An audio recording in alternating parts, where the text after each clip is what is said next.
tous et merci de suivre le 6h30 sur RTI1 en Côte d'Ivoire. Ce jeudi, au palais présidentiel, une réunion du Conseil national de sécurité s'est tenue sous la présidence du chef de l'État, Alassane Ouattara.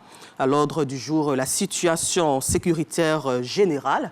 Le Conseil de sécurité note les résultats probants de la mise en application des mesures gouvernementales prises dans le cadre de la lutte contre la violence en milieu universitaire. Le compte-rendu d'Alexis Ouedraogo. Communiqué du Conseil national de sécurité. Une réunion du Conseil national de sécurité s'est tenue ce jeudi 17 octobre 2024 au palais de la présidence de la République sous la présidence de son Excellence M. Alassane Ouattara, président de la République. L'ordre du jour de la réunion a porté sur la situation sécuritaire générale.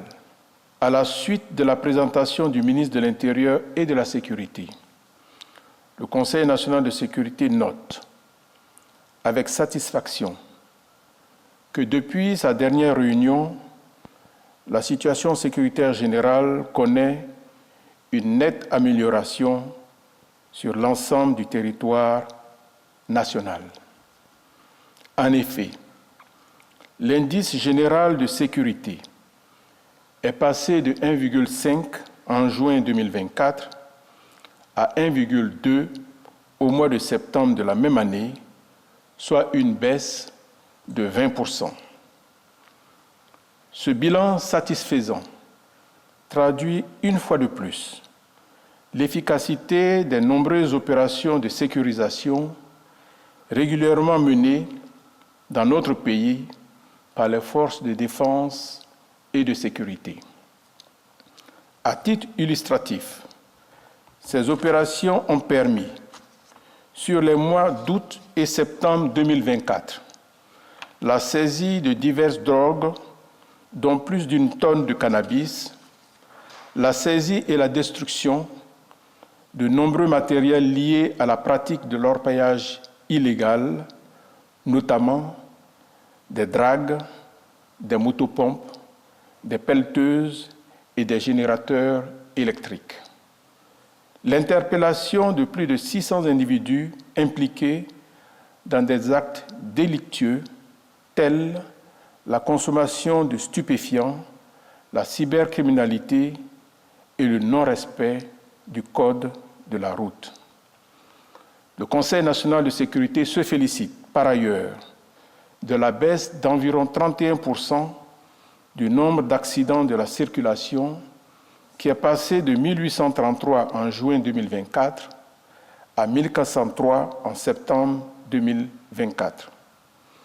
Le Conseil national de sécurité note également avec satisfaction les résultats probants de la mise en application des mesures gouvernementales prises dans le cadre de la lutte contre la violence en milieu universitaire. Pour rappel, ces mesures font suite à l'assassinat de 2 étudiants, membres de la Fédération estudiantine et scolaire de Côte d'Ivoire, FESI, par des individus identifiés comme étant également membres de cette fédération. Le président de la République, tout en déplorant ces actes inacceptables, présente ses condoléances et exprime sa compassion aux familles des victimes. Parmi ces mesures figure notamment la prise d'un arrêté interministériel portant interdiction à titre conservatoire des activités des associations syndicales estudiantines et scolaires sur l'ensemble du territoire, l'ouverture d'une enquête judiciaire et l'interpellation de plusieurs suspects, ainsi que l'expulsion de toutes les personnes irrégulièrement logées dans les campus universitaires. Le bilan de ces mesures gouvernementales enregistrées à ce jour sur toute l'étendue du territoire national s'établit comme suit. L'interpellation et le déferment au parquet d'Abidjan Plateau de 17 étudiants, dont M. Kambou Sié, secrétaire général national de la FESI, dans le cadre des enquêtes sur les assassinats des 2 étudiants. l'interpellation et le déferment de 28 étudiants à l'issue des opérations de déguerpissement menées dans les cités universitaires d'Abidjan et de Bouaké, l'expulsion d'environ 5000 individus irrégulièrement logés dans les cités universitaires d'Abidjan, de Bouaké et de Daloa, la saisie d'un lot important d'armes blanches, dont 107 machettes, de grenades et de plusieurs autres matériels, notamment des treillis des forces de défense et de sécurité. La destruction de nombreux commerces illégaux ainsi que de 4 fumoirs, d'une maison close et d'un tunnel de torture. Et la démolition des quartiers généraux et des sièges de la FESI et du comité des élèves et étudiants de Côte d'Ivoire à Abidjan, Daloa et Bouaké. Ces opérations d'assainissement dans les cités universitaires couplées à la prise de l'arrêté interministériel ont ainsi permis à nos universités de retrouver la quiétude nécessaire au bon déroulement des activités académiques. Dans ce contexte, à l'issue de l'examen des rapports des ministres en charge de la justice, de la sécurité et de l'enseignement supérieur, le Conseil national de sécurité décide des mesures suivantes. Maintenir la décision d'interdiction à titre conservatoire des activités des associations syndicales estudiantines et scolaires sur l'ensemble du territoire national.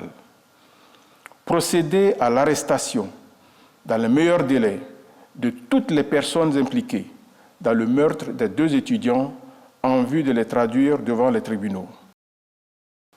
Poursuivre avec vigueur l'assainissement des campus universitaires en vue d'éliminer toutes les pratiques illégales.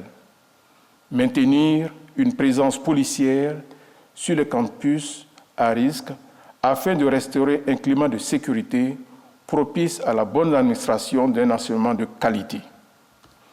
Le Conseil national de sécurité a également entendu une communication du ministre en charge de l'enseignement supérieur sur la situation dans les cités universitaires. Dans cette communication, le ministre a proposé diverses mesures, notamment la réhabilitation par étapes des anciennes universités, grandes écoles publiques et cités universitaires, ainsi que la réattribution des chambres universitaires selon un processus d'admission et de réadmission qui devra prendre en compte des critères tels que les résultats académiques, l'âge et la vulnérabilité sociale. Le ministre a en outre proposé la dissolution de toutes les associations syndicales estudiantines. Le Conseil national de sécurité a entériné ces propositions. À cet égard, le président de la République a instruit le Premier ministre, chef du gouvernement, à l'effet de prendre les dispositions pour la mise en œuvre de ces mesures. Au terme de la réunion, le chef de l'État, satisfait du bilan sécuritaire général, a réitéré ses félicitations au Premier ministre, chef du gouvernement, ainsi qu'à l'ensemble des ministres et acteurs engagés dans la sécurisation et la stabilité de notre pays. Enfin, le président de la République les a de nouveau exhortés à persévérer dans leurs efforts pour le bien-être des populations vivant en Côte d'Ivoire. Fait à Abidjan le jeudi 17 octobre 2024. Et pour parler toujours de non-violence, depuis sa création en 2012, l'université Peleforo Gong-Coulibaly de Korogo compte aujourd'hui parmi les universités les plus pacifiées de la Côte d'Ivoire, exemptes de violences syndicales estudiantines. Sur quoi repose la politique des dirigeants de cette institution et comment entendent-ils maintenir ce cap? Élément de réponse dans ce dossier signé Siekwasi, commenté par Didier Nguessa. L'université se fonde sur l'existence des étudiants. Il faut qu'ils en soient conscients et qu'ils jouent pleinement leur rôle dans l'animation de notre université. Université Peleforo Gong-Coulibaly de Korogo. salle B. Après la rentrée solennelle, la présidente de l'institution et les enseignants réfléchissent sur comment conduire à bon port l'année académique 2024-2025. Dans cette université à vocation agro-pastorale, la question de la non-violence gouverne toutes les actions. Je demande aux étudiants d'être plus responsables, d'être plus consciencieux, de se dire qu'ils ont une chance. Avec le ministre Diawara, nous avons des années qui sont normalisées. Ça veut dire que des années qui commencent en septembre et qui finissent en juillet. Ils auront le temps, après, d'avoir des vacances bien méritées, mais avant, il faut qu'ils travaillent. Il faut qu'ils viennent à l'école, il faut qu'ils viennent à l'université, il faut qu'ils suivent les cours.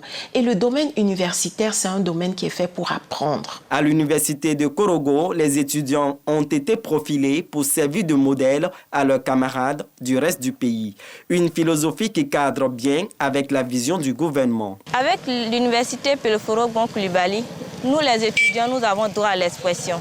Cela nous donne l'opportunité ici de pouvoir exprimer tous nos besoins et nous saluons de passage notre président, professeur Coulibaly Awasugo, qui n'a pas tardé à nous réunir afin de pouvoir résoudre nos difficultés et nous permettre d'être dans un cadre vraiment sain. C'est cette éducation que nous donnons aux étudiants. C'est vraiment une famille. Nous leur disons toujours qu'il faut qu'on regarde dans la même direction, qu'ils respectent les textes. Rien qu'en respectant les textes, ils sont eux-mêmes libres.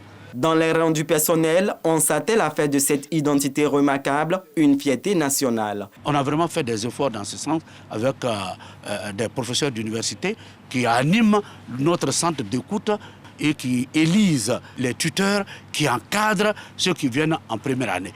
Donc les étudiants ont l'esprit, j'allais dire, fixé sur leur réussite et ils n'ont pas le temps d'aller se mettre à créer des vices dans la ville. Quand l'université est pacifiée, il y a la tranquillité, donc il y a un bon esprit.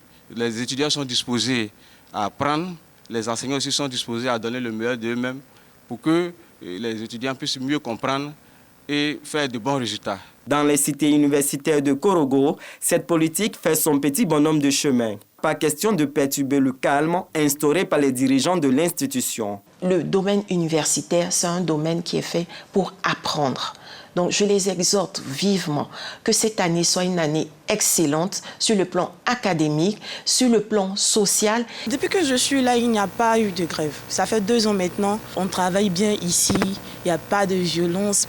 Il faut être sociable avec tes camarades. Ne surtout pas pratiquer la violence. Aujourd'hui, la nouvelle équipe prend la main avec une vision nouvelle faite de l'université Peleforo-Gon Coulibaly de Korogo, l'une des universités les plus dynamiques de Côte d'Ivoire. Hors de la Côte d'Ivoire, au Kenya, cet effectif, tard dans la nuit d'hier, jeudi, les sénateurs ont reconnu le vice-président Rigathi Gachagua, coupable de 5 chefs d'accusation. Il a été destitué à l'issue d'une procédure inédite, point culminant de plusieurs mois de conflit entre le président William Ruto et son adjoint. Et puis, direction la Bolivie, où un tribunal de la Paz a levé hier jeudi les poursuites intentées contre l'ancienne présidente Janine Áñez pour tentative de coup d'État contre l'ancien président Hervé Morales en 2019. Encore merci à vous de nous avoir suivis et excellent week-end en compagnie de programmes de RTI 1.